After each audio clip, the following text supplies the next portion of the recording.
ഇതിൽ കൂടുതലൊന്നും നോക്കണ്ട തിരുമേനി. തിരുമേനി എനിക്കൊപ്പം നിന്നാ മതി. ഞാൻ പറയുന്നതേ അവിടെ നടക്കൂ. ആ സുമംഗലി പൂജയും സന്താന സൗഭാഗ്യ പൂജയും ഞാൻ നടത്താം. പക്ഷേ മകന്റെ ഭാര്യയല്ലാത്ത ആ കുട്ടിയെ എങ്ങനെയാ പൂജയ്ക്ക് ഇരുത്തുന്നത്?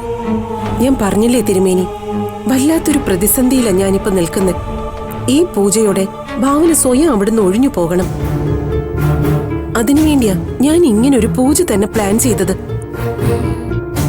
അങ്ങാവുമ്പോ ജ്യോത്സ്യവും പൂജാവിധികളും കൈകാര്യം ചെയ്യുന്ന ആളല്ലേ.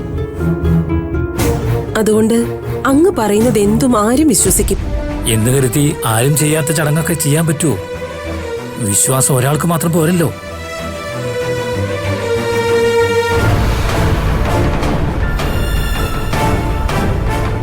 തിരുമേനി, ഒരു നല്ല കാര്യത്തിന് വേണ്ടിയാ ഞാൻ ഈ യാചിക്കുന്നത്. ഇനിയും കാശ് എത്ര വേണമെങ്കിലും ഞാൻ തരാം. ഇതൊരു അഡ്വാൻസ് ആയി കണ്ടാ മതി.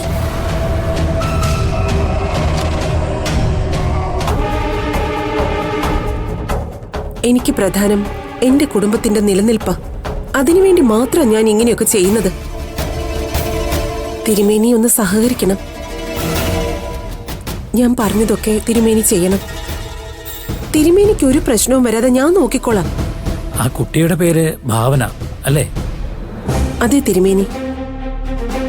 എന്റെ ഏട്ടന്റെ മോളുടെ പേര് മാനസ. ഈ പറഞ്ഞ പ്രകാരമുള്ള ചടങ്ങുകൾ അവിടെ എല്ലാവർക്കും വിശ്വാസമാവുമോ? അതൊക്കെ വിശ്വസിച്ചോളാം തിരുമേനി. ഞാൻ ആ രീതിയിൽ തന്നെ സംസാരിച്ചോളാം. പ്രശ്നവശാൽ തെളിഞ്ഞ കാര്യങ്ങൾക്കാണ് പരിഹാര പൂജ നടത്തുന്നതെന്ന് ഞാൻ പറഞ്ഞോളാം. പ്രശ്നവശാൽ തെളിഞ്ഞതിൽ ആശ്വസിക്കാനുള്ളത് കുഞ്ഞിന്റെ ജനനമാണ്. മകന്റെ കുഞ്ഞ് നല്ല മുഹൂർത്തത്തിൽ തന്നെ പിറവി കൊള്ളും. അതോടെ കുടുംബത്തിന്റെ എല്ലാ ദുരിതങ്ങളും മാറുകയും ചെയ്യും. എനിക്കത് മതി തിരുമേനി. ബാക്കിയൊക്കെ ഞാൻ നോക്കിക്കോളാം. എന്നാ പൊക്കോളൂ. പൂജയ്ക്കുള്ള ഒരുക്കങ്ങളെല്ലാം ചെയ്തോളൂ. അറിയാലോ, ഹോമകുണ്ടം നിർബന്ധമായും വേണം. അതൊക്കെ ഞാൻ ചെയ്തോളാം തിരുമേനി. എന്നാ ശരി.